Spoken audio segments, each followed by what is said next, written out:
tienen el síndrome de hipersensibilidad al fármaco porque tienden a mostrar un infiltrado más denso que el de las erupciones exantematosas. El tratamiento más que nada consiste en suspender el medicamento sospechoso y en este caso el uso de corticosteroides se considera como terapia de primera línea para controlar la reacción de hipersensibilidad y minimizar el daño orgánico interno. De 1 a 2 miligramos por kilogramo por día es necesario para controlar el proceso inflamatorio, pero es importante estar consciente de que se van a tener que dar corticosteroides durante un periodo prolongado, a dosis inicial durante 3 o 4 semanas y después se tendrá que ir disminuyendo la dosis durante otras semanas. No es poco común que los pacientes que reciben una cantidad inadecuada de corticosteroides terminen el tratamiento y después tengan una exacerbación de hipersensibilidad. En los pacientes que además desarrollan una hipersensibilidad a los anticonvulsivantes, en ellos se puede presentar una reactividad cruzada in vitro. En estos pacientes se debe prescribir un anticonvulsivante no aromático para controlar las convulsiones. A continuación, vamos a hablar de las erupciones por urticaria.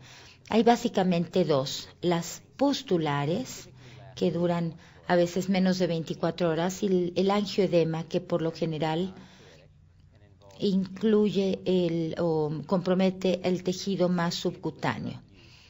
En relación con la reacción medicamentosa, puede haber una reacción mediada por IgE. El día de hoy vamos a hablar más que nada de la urticaria.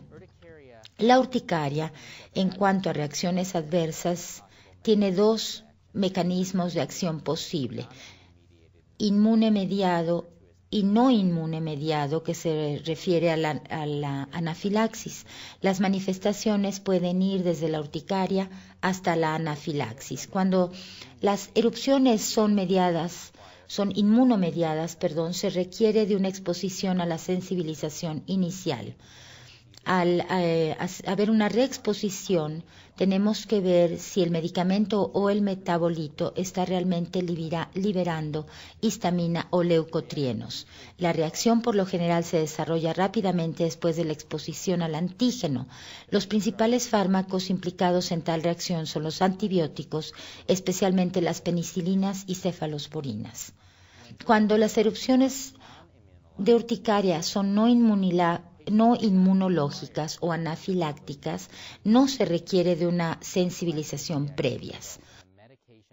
Las reacciones anafiloides resultan cuando el medicamento directamente provoca la liberación de histamina y de moléculas vasoactivas. En esta categoría, la aspirina es el medicamento clásico que puede provocar dicha reacción. Esta fotografía nos muestra a un paciente con una urticaria típica, en este caso provocada de manera secundaria a la exposición a penicilina.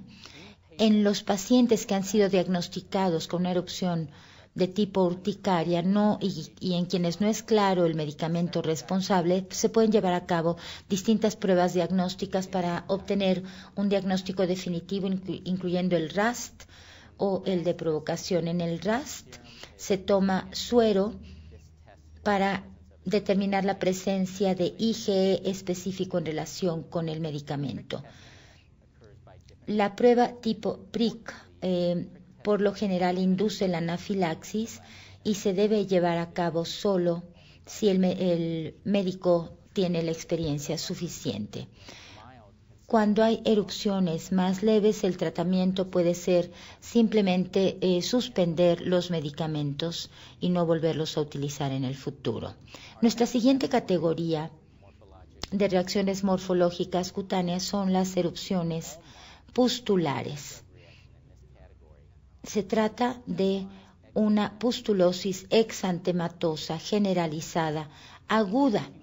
Esta es una erupción medicamentosa febril aguda caracterizada por muchas pústulas estériles pequeñas que surgen en grandes áreas de eritema edematoso.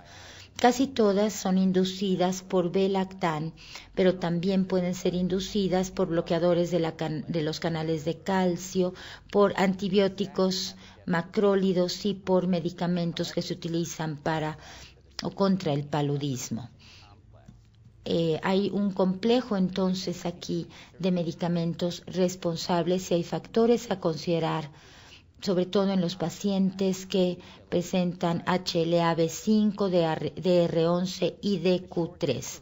El corto intervalo entre la administración del medicamento y el inicio de la erupción sugiere que puede haber un problema inmunológico en el paciente o provocado por una sensibilización anterior.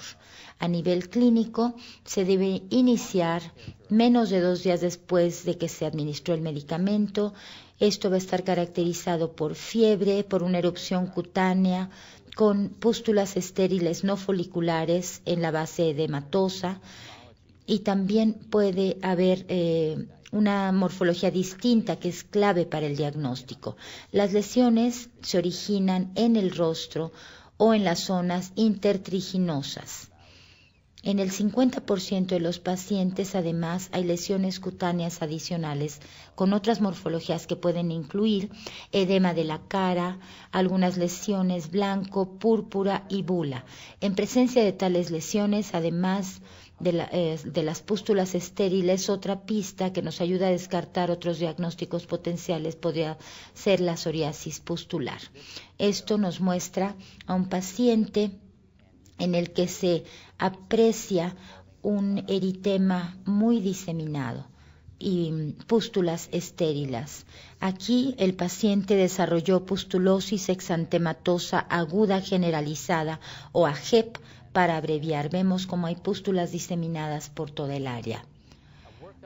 Los exámenes, los análisis para este diagnóstico deben incluir un análisis de una histología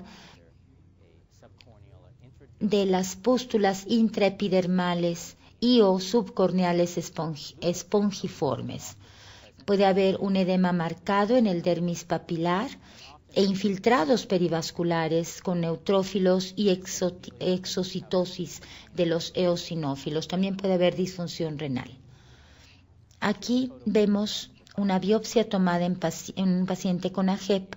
Podemos ver las pústulas espongiformes dentro del epidermis de la piel lesionada, varios neutrófilos o múltiples neutrófilos y eosinófilos. Hay que suspender entonces el medicamento agresivo, administrar esteroides tópicos y antipiréticos, prednisona en los casos severos durante varios días para que se resuelva la erupción y la incomodidad relacionada con esta erupción.